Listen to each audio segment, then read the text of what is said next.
Voilà Christophe, donc tu es venu chercher tes 2 raquettes cordées Exact. en cordage hybride. Donc pour la petite histoire, tu as tes raquettes peut-être depuis 2 ans maintenant? Non, c'est ça, Ah, la non. première année. Ah oui, c'est la première année.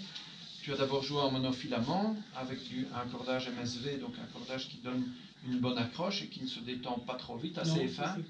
C'était du 1,20 je pense. Et ensuite, tu as essayé un cordage multimono. Je pense qu'on est passé. Tu as essayé l'Element. J'ai essayé les 2 Luxilon, l'Element et le M2 Pro. Et le M2 Pro. Et là, quelle différence perçois-tu entre les 2 cordages, Element et M2 Pro? Sans doute plus de confort et de tolérance sur l'Element. Sur l'Element, oui. Par rapport à M2 Pro. Très agréable tous les 2. Hein. Oui. Et très efficace, je dirais, beaucoup plus que mon MSV. Oui. Et malgré que. Enfin, oui, non, c'était très agréable.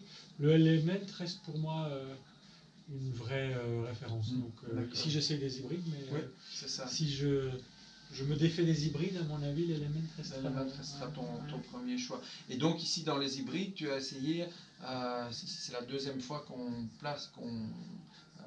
que j'ai posé le cordage Pro Hurricane Tour dans les montants et du boyau naturel dans les travers. Et la sensation que tu en as eu après quelques heures de jeu, tu n'as pas joué très longtemps avec, on l'a remplacé 13 heures. 13 heures, hein, ouais, parce que le boyau, ça suffisait quand même. Oui, assez vite. Confort. Hein. Confort absolument plus génial. Confortable encore que l'Element. Donc, qui pourtant était confortable. Oui. Tout de suite une sensation très confort, mais ici vraiment. Le boyau, la sensation du boyau est unique. Malgré que le Pro Hurricane soit un mono. Hein, oui, c'est un monofilament et il est structuré. Il est quand même assez dur, assez rigide comme cordage. Aucune sensation de rigidité avec grâce au boyau dans les travers. Et oui, par contre, tu as joué 13 heures. Donc c'est clair que la jauge du boyau c'était du 1,30, donc c'était pas la jauge la plus épaisse, mais malgré tout 13 heures c'est quand même pas énorme. Non, et j'aurais pu continuer, on s'était dit, mais on voyait déjà que le boyau ça s'use. Hein, oui, ça s'use, commence à s'effilocher. Qui s'effiloche aussi vite, on dirait, peut-être. Donc, mais je préférais le changer puisque j'avais une bobine de rechange.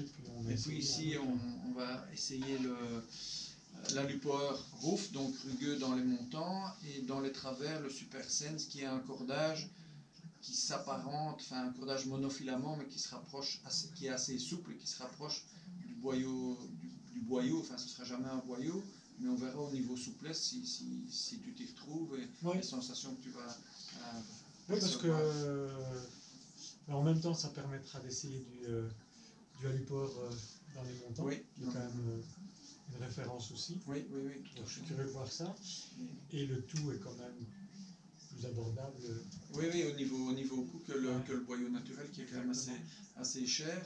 Et le fait de mettre du Super Sense dans les travers va quand même assouplir quand même fortement le cordage Alupower Roof qui est quand même assez rigide au départ. Donc, voilà.